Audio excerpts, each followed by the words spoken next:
Hey everyone, welcome to episode 6 of Stu's Corner, and yes, I'm wearing the fluffy jumper. It's freezing here in Victoria, so it's my go-to. And obviously, I haven't had time to do this at the clinic. I'm at home, obviously, and I feel like it's just probably the better place, given I'm peaking at the moment on this particular Stu's Corner. This one's a little bit. This is a little bit of a rant for me, to be honest. I had a client come in and see me a couple of weeks ago, and this has actually happened to me beforehand, quite a long time ago, and it still resonates in my head a little bit. So, to give you some background, the client, who is an athlete, a runner, had come in and had some excessive overload in the calf area, obviously from training, byproduct of overload. Nothing unusual, no necessarily areas of pain or strain or dysfunction or pathology or anything, just really tight calves. They went and saw a local therapist in and around my area, a hands-on therapist, who had a bit of look, assessed them and said, look, I think the best way to go about this and dealing with this is let's do some dry needling. And I'm like, each to their own. I mean, that's obviously not my go-to. Obviously, hands-on will be first for any overload issues, but,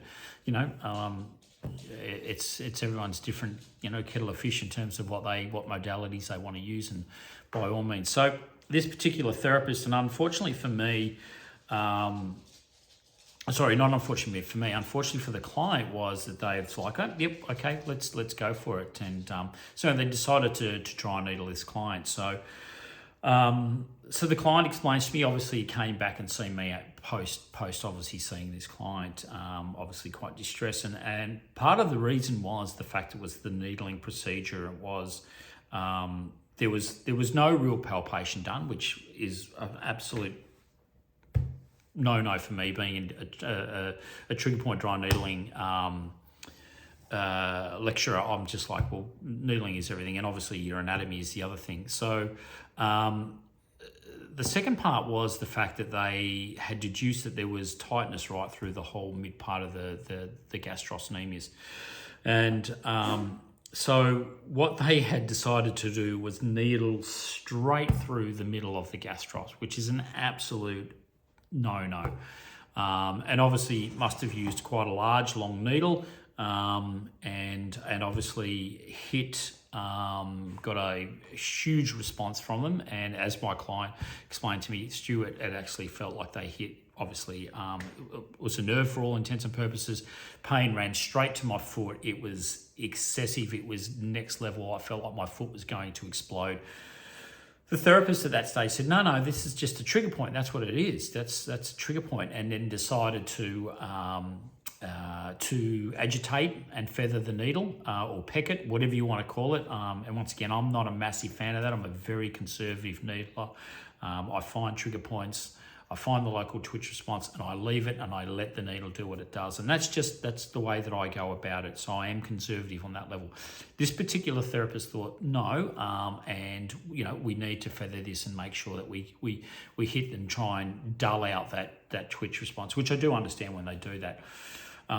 Suffice to say that obviously didn't happen, and obviously the pain got worse, and obviously it was quite intense, and to the point where they and this went on for over a minute and a bit more, which it just does my head in to fact to think that you can't recognise that you may now be needling the sural nerve or whatever, or the branches of. Anyway, they took it out. Client could barely walk afterwards, as you could well imagine, and ever since then has had incessant pain, tightness, all the way through the gastro and into the foot, day and night, and to the point where they're not sleeping at all, or not comfortably by any stretch of the imagination. Luckily, this was only done to one calf. It was to be done on the other one. Anyway, I'm obviously horrified by that, because starting point, no one needles through the gastros, right? Not through the middle of it. And if you're looking at trigger points, and this is what this practitioner was saying, the trigger points are in the upper half of your gastro, and they're both medially and laterally. There's nowhere near any of those those nerves or any of those branches of those nerves. And you should never be going that deep that you need to hit that in that area either. I mean, to find illicit trigger points in gastrocnemius, I don't understand, which bears the bug for me too, because unfortunately, which I find out later on down the track, but this was just a recently graduated massage therapist that was doing this, and for some reason or whatever, this was part of the needling procedure that they were shown, which horrifies me. And yeah, there's two parts to this bear bug for me. One is, yes, you should never be needling through that, and they should know that. Therapists should know that. We can debate whether or not therapists should be learning needling at an undergraduate level or a postgraduate level. I have taught both. I have taught both scenarios in an undergraduate and a postgraduate, and for me, I did not enjoy lecturing at an undergraduate level teaching therapists needling at the end of their remedial massage myotherapy. And there's a big reason for that. Most, if not, and I lectured at undergraduate for 20 plus years. I would say most therapists at that age, not that age, but at that stage, really don't have a huge amount of clinical anatomy. As much as we like to profess that they do, a lot of them don't.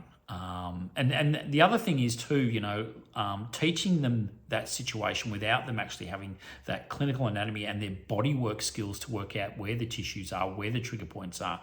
I'm sorry, at the end of the day, you start learning usually when you get into clinic. And that's why I have a rule when I lecture in trigger point dry needling. The therapists that I'm lecturing to need to have at least 3 years under their belt. And they've never let me down. They've always got great clinical anatomy. They've got a great understanding of where this muscle is, where these trigger points are, because they've been working in that environment.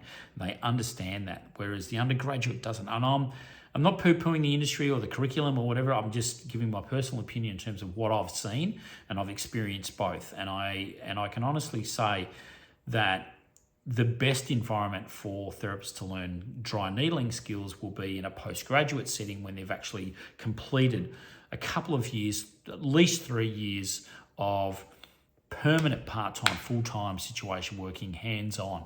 And the other thing is as well is, and now we tend to see a lot of the graduates coming out now, and that's their go-to.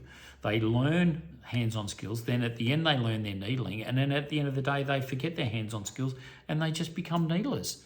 And now we're producing just these needlers, and it sort of, it sort of shits me a bit, because I'm such pro hands-on practitioner. I lecture in needling, and I'd be lucky if I see 13, 14 people a day, I'd probably be lucky to needle 3 or 4 of those, if that, on a regular day. So, let's not just turn ourselves into needlers. Let's also be aware of what we're doing in our clinic. And unfortunately, this situation should never happen. And the last time this happened to another client of mine, and actually that happened when I'd actually unfortunately been away somewhere. I can't remember where I was. Don't know if it was Olympics or whatever.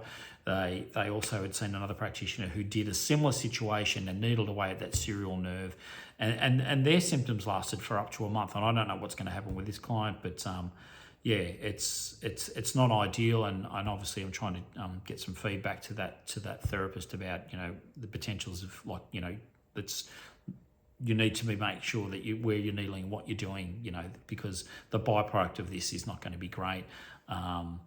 So anyway, that's it's a little bit of a rant, but it's also a little bit of indication and understanding about where we're as therapists, and if you are needlers or you are thinking about it, that it's really, really important to be thinking, okay, clinical skills, body work, choices of modalities, and like I said at the start, my first protocol would be not have actually needled. I just would have done some hands-on offloading stuff.